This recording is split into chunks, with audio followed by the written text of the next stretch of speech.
خیرکم من تعلم القرآن وعلمہ، تم میں سے بہترین شخص وہ ہے جو قرآن سیکھے اور سکھائے۔ السلام علیکم ورحمۃ اللہ وبرکاتہ۔ اعوذ باللہ من الشیطان الرجیم، بسم اللہ الرحمن الرحیم، الحمد للہ رب العالمین، الرحمن الرحیم، مالک یوم الدین، ایاک نعبد و ایاک نستعین، اہدنا الصراط المستقیم، صراط الذین انعمت علیہم غیر المغضوب علیہم ولا الضالین، آمین۔ دوستو، آج میں آپ لوگوں کے سامنے سورہ بقرہ آیت نمبر 91 یعنی 91 سے تلاوت کروں گا۔ تلاوت کے بعد ترجمہ اور تفسیر بھی بیان کروں گا انشاءاللہ تعالی۔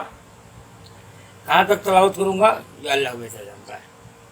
آئیے تلاوت کرتا ہوں، توجہ سے سنیں گے۔ بسم اللہ الرحمن الرحیم۔ وَإِذَا قِيلَ لَهُمْ آمِنُوا بِمَا أَنزَلَ اللَّهُ قَالُوا نُؤْمِنُ بِمَا أُنزِلَ عَلَيْنَا وَيَكْفُرُونَ بِمَا وَرَاءَهُ وَهُوَ الْحَقُّ مُصَدِّقًا لِمَا مَعَهُمْ قل فلم تقتلون أنبياء الله من قبل إن كنتم مؤمنين ولقد جاءكم موسى بالبينات ثم اتخذتم العجل من بعده وأنتم ظالمون وَإِذْ أَخَذْنَا مِيثَاقَكُمْ وَرَفَعْنَا فَوْقَكُمُ الطُّورَ خُذُوا مَا آتَيْنَاكُمْ بِقُوَّةٍ وَاسْمَعُوا قَالُوا سَمِعْنَا وَعَصَيْنَا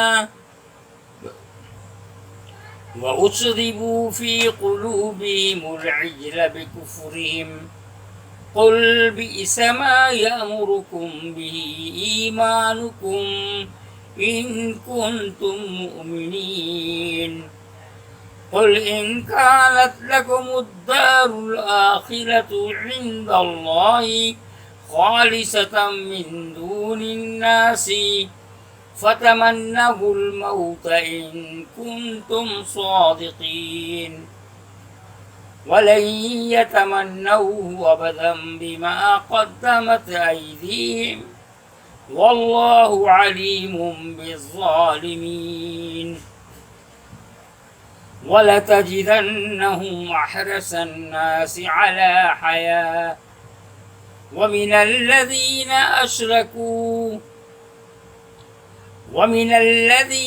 أَشْرَكُوا يَوَدُّ أَحَدُهُمْ لَوْ يُعَمَّرُ أَلْفَ سَنَةٍ وما هو بمزحزحه من العذاب أن يعمر والله بصير بما يعملون۔ اور جب ان سے کہا جاتا ہے کہ اس کلام پر ایمان لاؤ جو اللہ نے اتارا ہے، تو وہ کہتے ہیں کہ ہم اس پر ایمان رکھتے ہیں جو ہمارے اوپر اترا ہے، اور وہ اس کلام کا انتظار کرتے ہیں جو اس کے پیچھے، اور وہ اس کلام کا انکار کرتے ہیں جو اس کے پیچھے آیا ہے، حالانکہ وہ حق ہے اور سچا کرنے والا ہے اس کا جو ان کے پاس ہے۔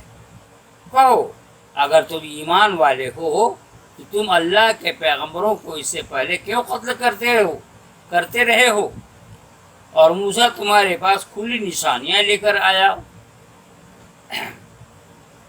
پھر تم نے اس کے پیچھے بچڑے کو معبود بنا لیا اور تم ظلم کرنے والے ہو۔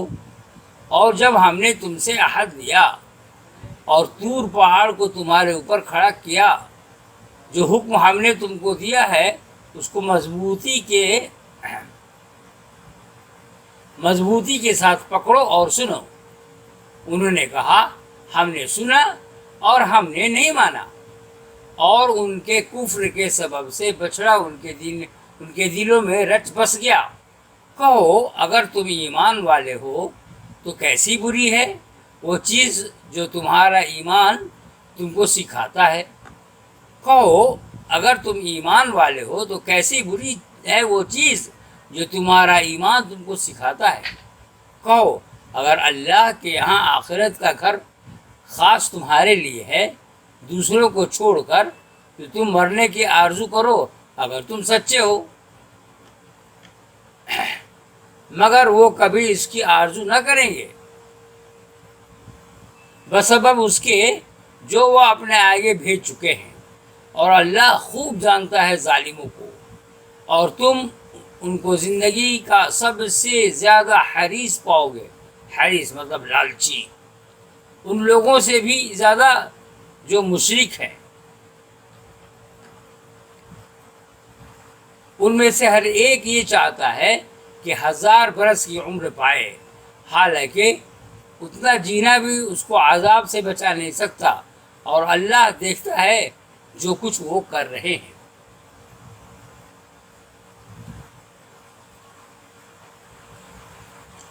یہود جو قرآن کی دعوت کو ماننے کے لیے تیار نہ ہوئے، اس کی وجہ ان کا یہ احساس تھا کہ وہ پہلے سے حق پر ہیں، اور حق پرستوں کی سب سے بڑی جماعت اسرائیل سے وابستگی رکھتے ہیں۔ مگر یہ دراصل گروہ پرستی تھی جس کو انہوں نے حق پرستی کے ہم معنی سمجھ رکھا تھا۔ وہ گروہی حق کو خالص حق کا مقام دیے ہوئے تھے۔ یہی وجہ ہے کہ حق جب اپنے بیامیر صورت میں ظاہر ہوا تو وہ اس کو لینے کے لیے آگے نہ بڑھ سکے۔ اگر خالص حق ان کا مقصود ہوتا تو ان کے لیے یہ جاننا مشکل نہ ہوتا کہ قرآن کا آنا خود ان کی مقدس کتاب توریت کی پیشن گوئیوں کے مطابق ہے، اور یہ کہ قرآن کے نزول کے بعد اب قرآن ہی کتاب حق ہے، نہ کہ ان کو اپنا گروہی مذہب۔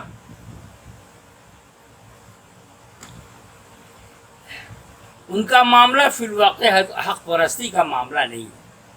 اس کا ثبوت ان کی اپنی تاریخ میں یہ ہے کہ انہوں نے خود اپنے گروہ کے نبیوں مثلا حضرت زکریا علیہ السلام اور حضرت یحییٰ علیہ السلام کو قتل کیا، جنہوں نے ان کی زندگیوں پر تنقید کی جو ان کے خلاف گواہی دیتے تھے تاکہ ان کو خدا کی طرف پھر بلائیں۔ حضرت موسیٰ علیہ السلام نے جو معجزات پیش کیے اس کے بعد ان کی نبوت میں کوئی شبہ نہیں رہ گیا تھا، مگر کوہ طور کے 40 روزہ قیام کے زمانے میں، کوہ طور مطلب کوہ مانے پہاڑ، طور پہاڑ سمجھ لیجئے، مگر کوہ طور کے 40 روزہ قیام کے زمانے میں جب حضرت موسیٰ علیہ السلام کا شخصی دباؤ ان کے سامنے نہ رہا تو انہوں نے بچڑے کو معبود بنا لیا، ان کے سر پر پہاڑ کھڑا کر دیا گیا، تب بھی صرف وقتی طور پر جان بچانے کے لیے انہوں نے کہہ دیا کہ ہاں ہم نے سنا، مگر اس کے بعد ان کی اکثریت بدستور نافرمانی کی زندگی قائم رہی۔ اگر وہ سچ مچ خدا پرست ہوتے تو ان کی ساری توجہ خدا کی اس دنیا کی طرف لگ جاتی جو موت کے بعد آنے والی ہے، مگر ان کا حال یہ ہے کہ وہ سب سے زیادہ موجودہ دنیا کی محبت میں ڈوبے ہوئے ہیں۔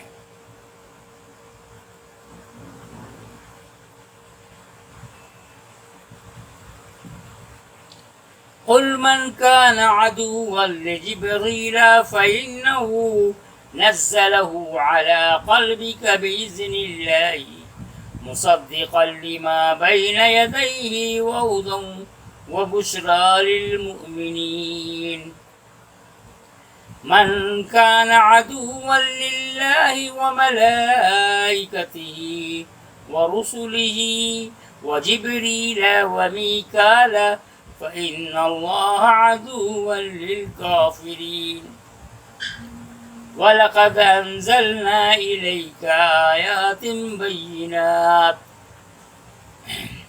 وما يكفر بها إلا الفاسقون أوكلما عاهدوا عهدا نبذه فريق منهم بل أكثرهم لا يؤمنون ولما جاءهم رسول من عند الله مصدق لما معهم نبذ فريق من الذين أوتوا الكتاب كتاب الله وراء ظهورهم كأنهم لا يعلمون.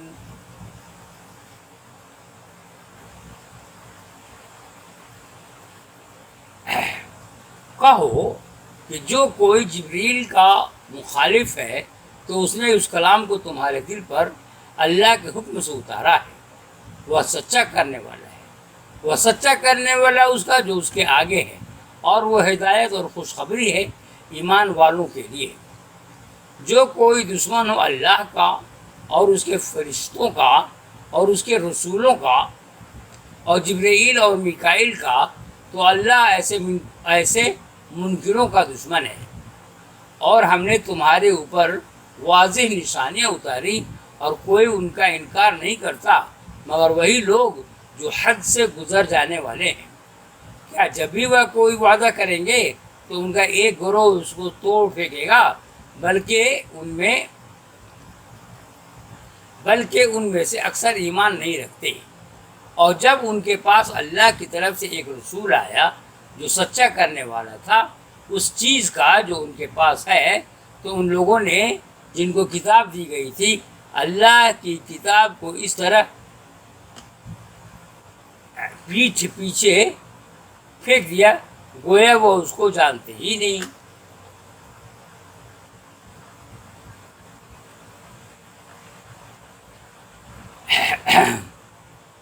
قدیم زمانے میں یہود کی سرکشی کے نتیجے میں بار بار ان کو سخت سزائیں دی گئیں. سنت اللہ کے مطابق ہر سزا سے پہلے پیغمبروں کی زبان سے اس کی پیشی خبر دی جاتی. یہ خبر اللہ کی طرف سے جبرائیل فرشتہ کے ذریعے پیغمبر کے پاس آتی اور اس سے اپنی قوم کو آگاہ کرتے اور وہ اس سے اپنی قوم کو آگاہ کرتے. اس قسم کے واقعات میں اصل سبق یہ تھا کہ آدمی کو چاہیے کہ وہ اللہ کی نافرمانی سے بچے تاکہ وہ عذاب الہی کی زد میں نہ آ جائے. مگر یہود ان واقعات سے اس قسم کا سبق نہ لے سکے. اس کے بجائے وہ کہنے لگے کہ جبریل فرشتہ ہمارا دشمن ہے.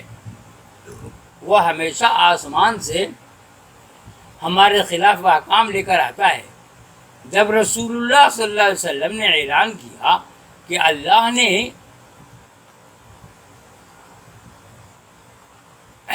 یہ خبر اللہ کی اصل سبق یہ تھا کہ آدمی کو چاہیے کہ وہ اللہ کی نافرمانی سے بچے تاکہ وہ عذاب الہی کے زد میں نہ آ جائے. مگر یہود ان واقعات سے اس قسم کا سبق نہ لے سکے. اس کے بجائے وہ کہنے لگے کہ جبرائیل فرشتہ ہمارا دشمن ہے.